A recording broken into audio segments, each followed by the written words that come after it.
Muito boa noite, minha gente, meus amigos e irmãos. Sejam muito bem-vindos a mais um Projeto EBD.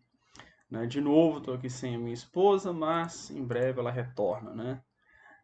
Umas questões aí de saúde, né? Por causa da gravidez, enfim. Ela não está conseguindo gravar aqui com a gente, tá? Mas, vamos lá. Então hoje nós vamos comentar a lição de número 10. A visão da torrente das águas purificadoras, né? Lição do dia 6 de março, tá? Próximo domingo, né? Esse vídeo está aí na quarta-feira. Próximo domingo é esse assunto. Muito bem. Bom, lembrando que se você gosta, né, já se inscreva, já deixa o like, comente aí as suas opiniões, as suas percepções sobre a lição, tá? Faça suas críticas, estamos aí sempre para melhorar. E lembrando que esse vídeo vai tanto no meu canal pessoal quanto no canal da igreja. E se você está no meu canal da igreja, no meu canal pessoal, tem o link do canal da igreja, acessa lá porque vai ter lives exclusivas do canal da igreja com outros professores, né, com o pessoal, então tem muita coisa boa vindo por aí, beleza? E no meu canal, não só EBD, mas eu trato de outros assuntos, né? Então você pode conferir lá, tá bom? Muito bem. Então vamos lá ao comentário da lição de número 10, Visão da Torrente das Águas Purificadoras. O texto base, ou texto áureo, está em Ezequiel 47, versículo 8, que diz assim: Então me disse, estas águas saem para a região oriental e descem a campina e entram no mar, e sendo levadas ao mar, sararão as águas. A verdade aplicada, o autor diz assim: as águas que emanam do Senhor para o seu povo produzem transformação, purificação e sustentação, tá?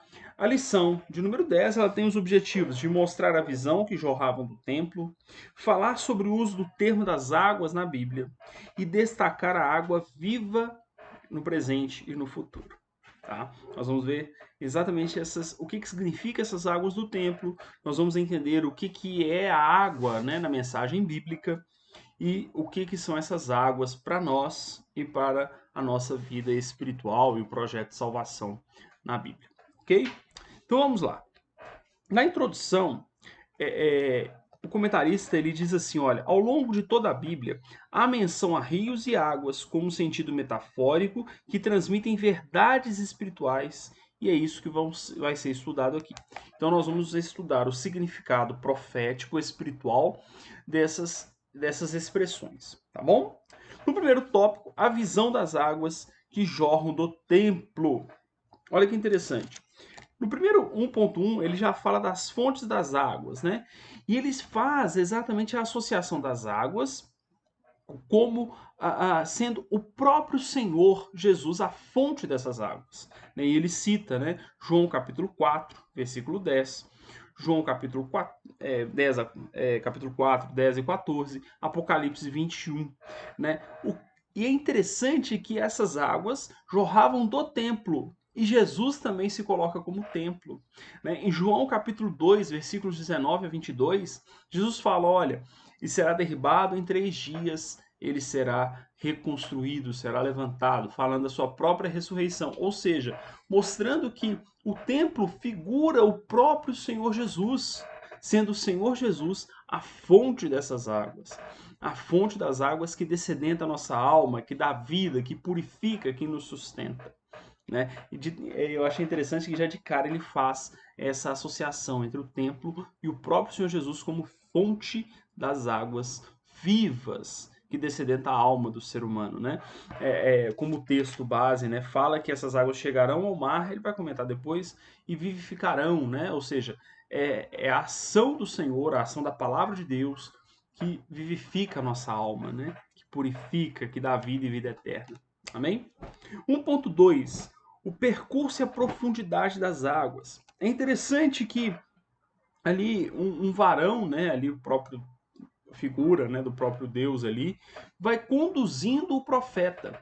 E ele vai entrando nas águas até o ponto que ele já não consegue andar. Né? Vai subindo ali, joelho, canela, né? Canela, joelho e tal.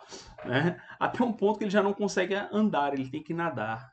Ou seja, se nós deixarmos que o Espírito Santo nos conduza na leitura da palavra, na oração, buscando a Deus, Chegará um momento que nós seremos completamente conduzidos por Deus. A nossa mente, as nossas atitudes, as nossas emoções estarão moldadas pelo Senhor, pela palavra de Deus. E é isso que é ser conduzido pelo Senhor. Né? Para isso, nós precisamos sim nos submeter àquilo que vem do próprio Cristo. E como que eu me submeto àquilo que vem do próprio Cristo? Aqui está, ó. As águas que jorram do próprio Deus. Está na Bíblia. É a palavra que veio do próprio Deus. São as águas que jorram do próprio Deus. Tá? E é assim que nós vamos deixar que ele nos conduza cada vez mais, nos submergindo em sua palavra, nos inteirando da sua palavra, conhecendo, lendo, ouvindo as pregações, ouvindo os estudos, participando da escola bíblica dominical e deixando que essa palavra efetivamente nos purifique, nos sustente, nos edifique. Amém? 1.3, as águas que vivificam. Ele usa aqui dois textos ou duas expressões, né, para falar sobre isso, que é viverá tudo por onde quer que entrar. Ezequiel 47:9. E porque suas águas saem do santuário. Ezequiel 47:12. E é interessante o seguinte, olha, Jesus é a fonte de vida. Né? Essas águas, né, a palavra de Deus, né, que vem do próprio Deus, que vem do próprio Cristo, que nos dá vida, nós temos que entender que essa fonte é o próprio Senhor Jesus. Né? Em João capítulo 4, versículo 13 e 14, quando ele fala com a mulher samaritana, né? E as águas que eu te desse farão fonte para a vida eterna. Olha, onde efetivamente a palavra de Deus age, a vida e vida eterna. Se você está debaixo da ação da palavra de Deus, efetivamente a palavra vai te moldar e vai te conduzir para a vida eterna. Porque Cristo é a vida. João 14:6. Tá? Ele é a fonte, portanto, essa palavra agindo em nós gera vida e vida eterna. Ok? E aí nós passamos para o segundo tópico, né, o segundo título. O uso do termo das águas na mensagem bíblica. E ele começa falando da ação divina de transformação no 2.1. Mostrando o seguinte, olha, o mar que fala ali é o mar morto, né? Por interpretação ali, os estudiosos trabalham que essas águas desceriam até o mar morto, tá? Por que ele tem esse nome, né? Ele é o ponto mais baixo e a concentração de sal é muito alta, de modo que não tem vida ali no mar morto, tá? E é exatamente a nossa condição em pecados, né? O vale dos ossos secos, da lição anterior, né? Exatamente a nossa condição. Portanto, apenas as águas purificadoras, as águas que vêm do templo, as águas que jorram de Cristo, que podem transformar a nossa vida. Uma outrora morto em delitos e pecados, mas agora vivificados pela ação gloriosa do Senhor. Amém? É isso. 2.2, a ação divina de frutificação. Né? É interessante que aqui ele vai trabalhar o seguinte, olha, as águas não só dão vida, mas geram frutos. Trabalhando a questão das árvores, né? Ele vai citar aqui o Salmo 1, né, no versículo 3. Ele vai citar aqui também o texto de Ezequiel 47:12, de João 15:8. Né? As águas não só dão vida, como elas levam a frutos. Portanto, se nós estamos debaixo da ação da palavra de Deus, debaixo da ação do Senhor Jesus, o Senhor gerará em nós frutos. E é importante entender isso. Né? Não sou eu que dou fruto, mas é o Espírito Santo que gera o fruto em mim. Isso é importantíssimo de entender. Não adianta eu fazer força para dar fruto, mas é o Senhor que vai gerar o fruto em mim. E mais, o fruto pertence à árvore ou aquele que cultivou a árvore? Né? O fruto não pertence a mim, não sou eu que como do fruto, mas o fruto pertence a Cristo, pertence ao próprio Deus que cuida de nós e gera o fruto em nós. Tá? Então os nossos frutos precisam glorificar a Deus e só glorificarão a Deus se foi o Senhor quem gerou isso em nós. Né? Eu sempre lembro, quando eu falo disso, me vem à mente Caim e Abel. Né? Por que o Senhor atentou para a oferta de Abel e não para a de Caim? Porque a oferta de Caim era o seu esforço, era o seu suor, era aquilo que ele pensou ser o melhor. A oferta de Abel não. A oferta de Abel foi simplesmente o que ele ouviu os seus pais contarem da saída do Éden. Certamente, Adão e Eva contou para Caim, contou para Abel o que Deus fez para fazer as vestimentas. Portanto, Abel imitou o que Deus fez. Perceba, Abel imitou aquilo que Deus ensinou. O fruto de adoração em Abel foi gerado pelo próprio Deus. Caim não, Caim usou a sua compreensão, a sua visão de mundo, achando que isso glorificaria a Deus. Quando na verdade o que glorifica a Deus é obedecermos a sua palavra, é deixarmos que a palavra, que as águas purificadoras gerem o fruto em nós. Amém? Muito bem. E terceiro, ele vai trabalhar a ação divina de sustentação, no 2.3. E ele vai tratar o seguinte, olha, vou ler o que o comentarista diz. Notemos o texto em Ezequiel 47:12. Não cairá a sua folha, nem perecerá o seu fruto. Portanto, não é apenas, o Espírito Santo não é apenas gerar a vida, crescer e dar fruto. Mas agora, o Espírito Santo precisa gerar em nós o quê? Constância.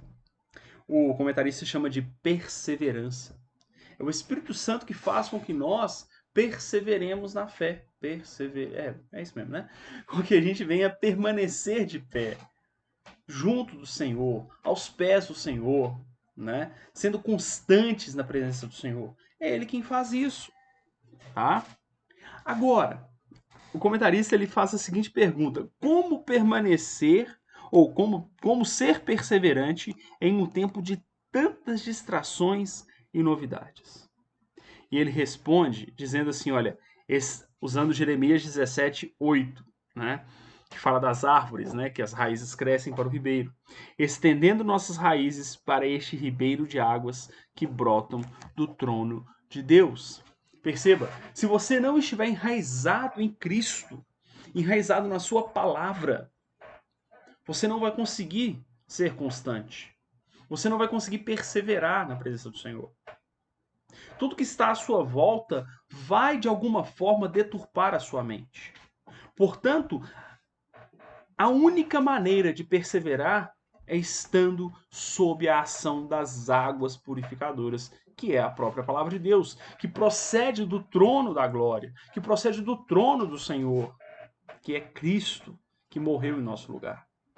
Tá? Dele vem tudo que precisamos para a nossa salvação. Amém? E no terceiro título, no terceiro tópico, o autor vai falar da água viva no presente e no futuro. E no 3.1 ele já fala que Jesus e os rios de água viva.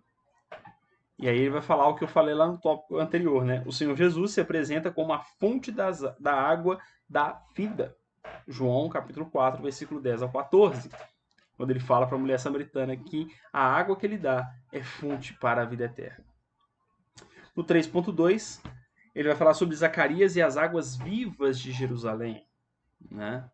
Zacarias, ele foi um profeta ali, né? Que aí ele vai falar em uma questão pós-exílico, né? Depois do cativeiro, depois do exílio, e ele vai falar exatamente dessas águas que agem em Jerusalém, que atuam no meio do povo. E por fim, ele vai falar aqui de João, que viu o rio de água viva. Aí não é bem, ele usa a expressão rio da água da vida, mas o que João vê é um rio de águas vivas que procede do trono do Senhor, lá no Apocalipse.